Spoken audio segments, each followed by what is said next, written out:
Kia ora Star Wars fans, welcome to Middle-Aged Kiwi Man collecting Star Wars figures. In this video we're going to get our Shriek on. That's right, with the Mandalorian Shriek Hawk set from the Vintage Collection, a fine 4-pack. Let's get Shrieky with this. Alrighty, you know that thing they do in YouTube reviews where they check out the packaging? This is what we're doing right now. And gotta say, I really like the packaging. I think it looks cool. Haven't seen it before with 4 figures. We've had a few with the 3 figures. There was in TVC 1.0, they were sort of recreating the ones that came out with the original vintage Kenner line, and then in VC 2.0 we've had a few that have basically been con exclusive, so I've never got any of them. But this looks cool. I like it. Mandalorian Shriek Hawk. Well, they are not Shriek Hawks, they are Mandalorians, and that's the squad that rescued Ragnar Vizsla, I guess is his surname, from the Shriek Hawk, which is kind of like a Star Wars pterodactyl. Anyway, on the back, we've got a cool image of all the characters that are in the set, so you can see how screen accurate they are. You kind of know the drill, but I do like this. Look at that. 4 figures. We've got a whole bunch of blasters, some blaster pistols, some vibro knives. Everyone's got a jetpack, and there's a lot of uniqueness in here, so it's really cool, and I can't wait to open it up and really check it out. So before I get them all out loose, I thought I'd show you how the tray comes. I think the jetpacks are pretty clearly the female is going to get the smaller jetpack. That's how it works. Not sure about the vibro knives and the blasters, so I'm just, yeah, I don't know, we'll figure it out. And it only has one of these longer blaster rifles. Just quickly on these vibro knives, I think these are really cool because they've given us 4 different molds of a vibro knife, which, you know, they could have standardized that. Unfortunately, they don't give us any additional paint apps, so there's no sort of like metallic scraping or anything. But yeah, this appears to be the female one. There's a slightly bigger one. This one's pretty cool. It looks a little bit like an orc sword.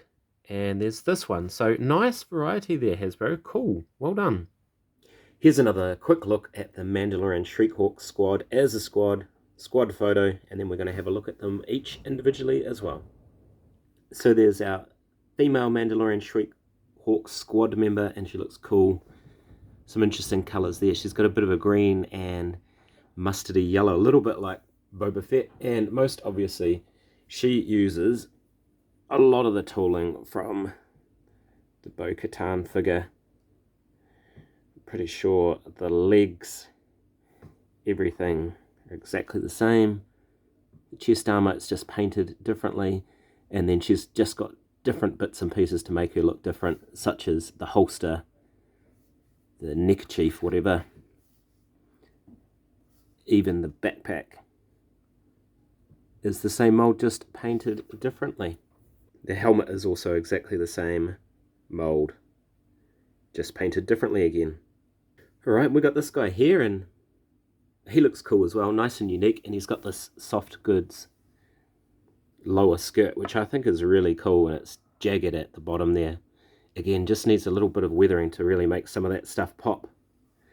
He comes with a pistol and this vibro knife.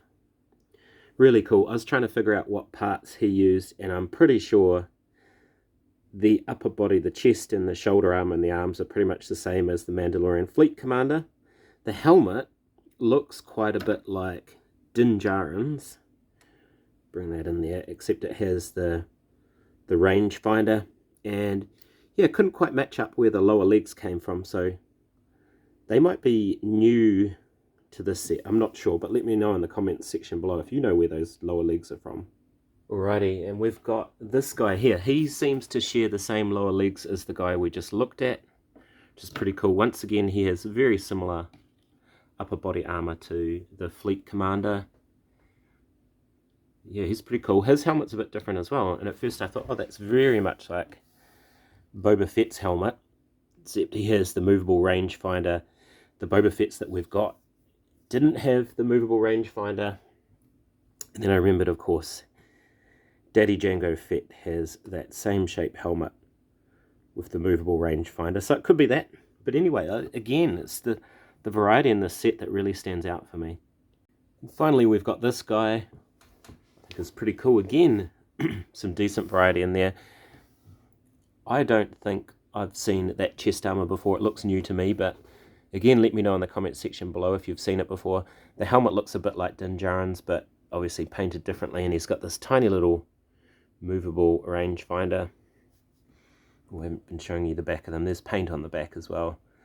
But again, a bit more weathering would be cool. And I really like this almost horizontal holster. So you can literally shoot from the hip. One other thing I wanted to point out in terms of the variety, so you've got the two different kinds of shoulder armor. So you've got this sort of setup here where the shoulder armor is part of the upper arm, and so he can move all around. And you've got this guy which he has a soft plastic shoulder armor, so you can move the arm around and it does move out the way. It's a bit more of a pliable plastic. So yeah, again, heaps of variety in these. They've really mixed and matched the molds that they have and added a few more bits and pieces. So there you have it. Thanks to this awesome Mandalorian Shriek 4-pack in Vintage Collection, we basically have all the figures we need from that scene, or at least the main characters. So I think that's pretty cool. We don't have Ragnar, which is the kid that got kidnapped, and we don't have the Shriek, which is like a giant Star Wars pterodactyl, but we have a ton of other figures. You could just add in some of your other Mandalorian figures to flesh out the covert and actually unify all the Mandalorians. And there we go. That's what a scene may look like if you decide to chuck all your blue Mandalorians together. Almost forgot the most important and cutest Mandalorian of them all, Grogu, but he's there now. Anyway, if you've made it this far, thank you so much for watching. I'm middle-aged Kiwi man collecting Star Wars figures. Ka kite, and I'll see you on another video.